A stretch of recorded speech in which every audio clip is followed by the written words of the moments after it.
तथागत बुद्ध पूर्णिमा एवं आपके अपने भिक्षु काशीरतन के जन्मदिन के अवसर पर जो धम्म देशना रखी गई, ये जो पीछे बैठे आवाज ना करें।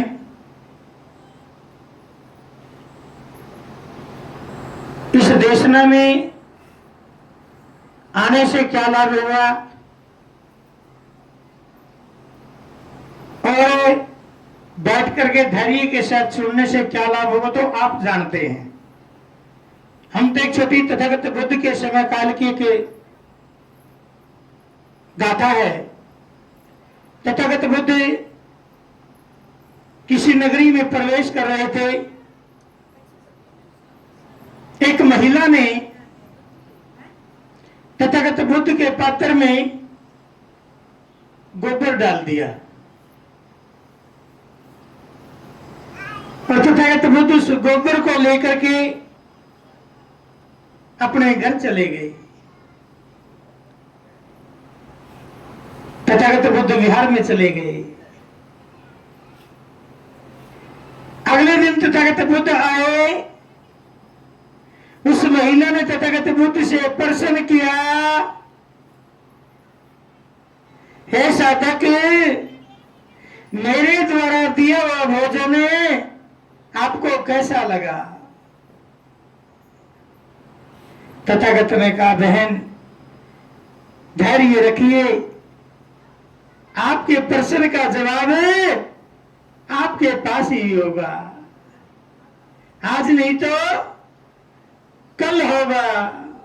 तथागत बुद्ध ने जैसे बुद्ध विहार में गए थे, जाते कड़े में गोबर को डालने का कार्य किया, उसका खत बन गया। कुछ दिन के बाद तथागत बुद्ध ने उस खात और मिट्टी के बीच में एक घिये के बीज को पिरोने का कार्य किया। जब वो घिये का बीज पिरोया तो बेल बन गई, बेल से फल बन गया और आई पूर्णमासी।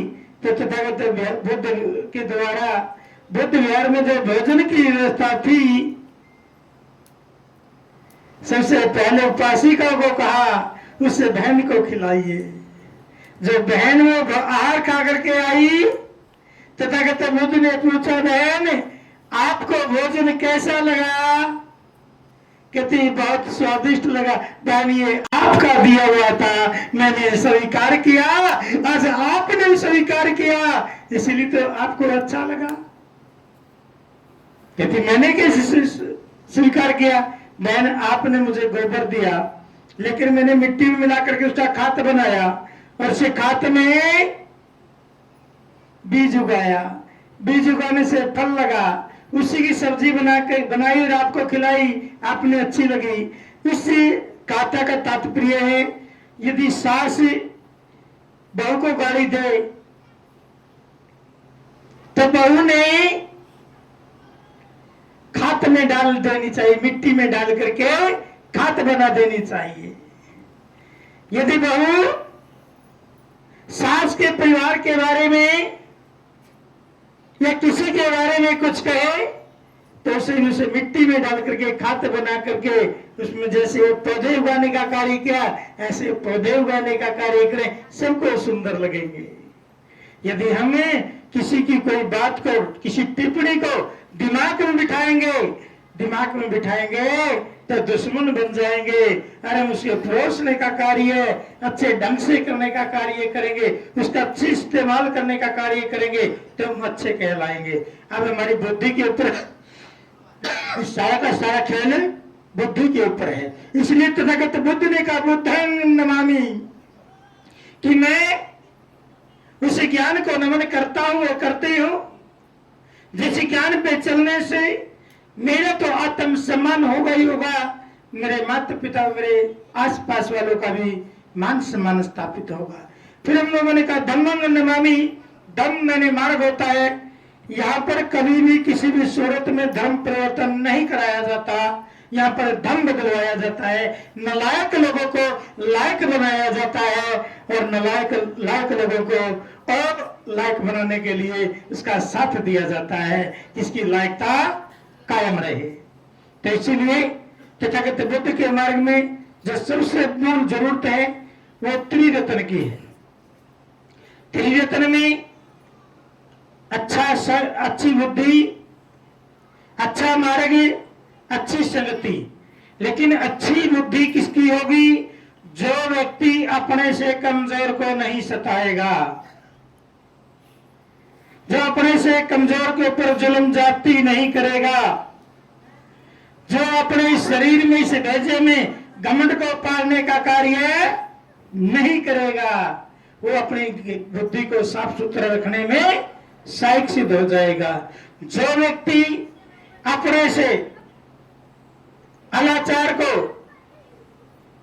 ना सता करके और अपने शरीर में आलस का वासना करके जीवन यापन करता है, जो व्यक्ति अपने चरित्र को बचा करके रखता है, जो व्यक्ति चुगली निंदा से दूरियां करता है, जो व्यक्ति नशीले पदार्थों से दूरियां करता है, उसकी सद्बुद्धि कायम रहती है।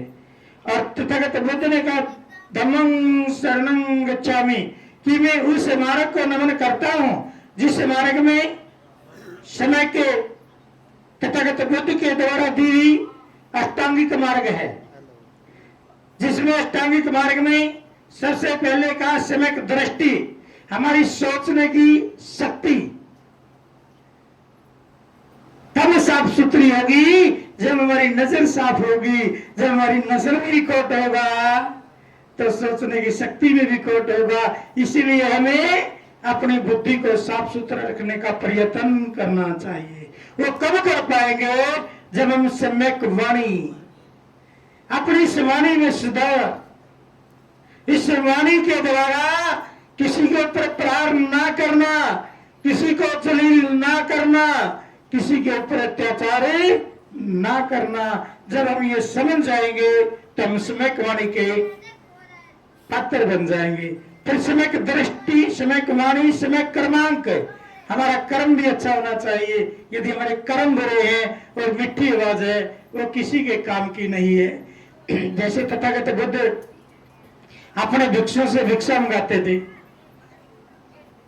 भिक्षा इसलिए नहीं मंगाते थे कि वहां आहार नहीं था, भिक्षा लेने के लिए इसलिए भेजते थे कि इसके अंदर अहंकार ना रहे।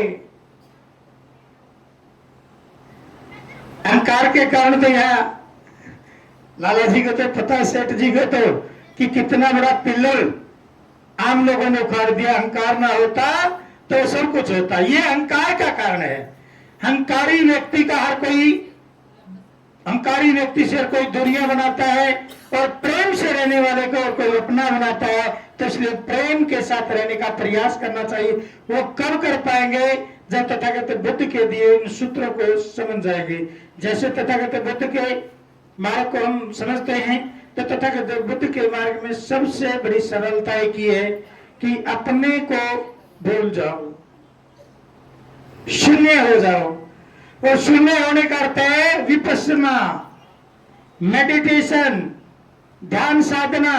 वो कौन कर पाएगा? जो पारिमता, 10 पारिमता को अपनाएगा। समय को ध्यान में रखते मैं शॉर्ट कर रहा हूं। 10 पारिमता में सबसे बड़ी पारिमता है दान पारिमता। चाहे समय का दान हो, चाहे बुद्धि का दान हो, चाहे आर्थिक व्यवस्था का दान हो। अभी महात्मा जी बोल रहे थे, ये साधु बोल रहे थे, बलवान दास जी, जो लगभग मैं खुद अपनी नजर से देख रहा हूं कि 30 साल से ये लिबास में रह करके समाज की सेवा कर रहे हैं।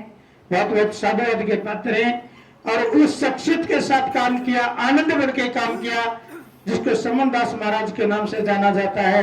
उनके साथ इन्होंने बड़ा तन और मन धन के साथ, लगन और मेहनत के साथ काम करने का कार्य किया। इन्होंने समय का दान दिया तो आज समाज सम्मान करता है। यदि समय का दान न देते तो समाज का क्या लगता है? तो इसलिए हमें समय समाज के लिए जरूर निकालना चाहिए।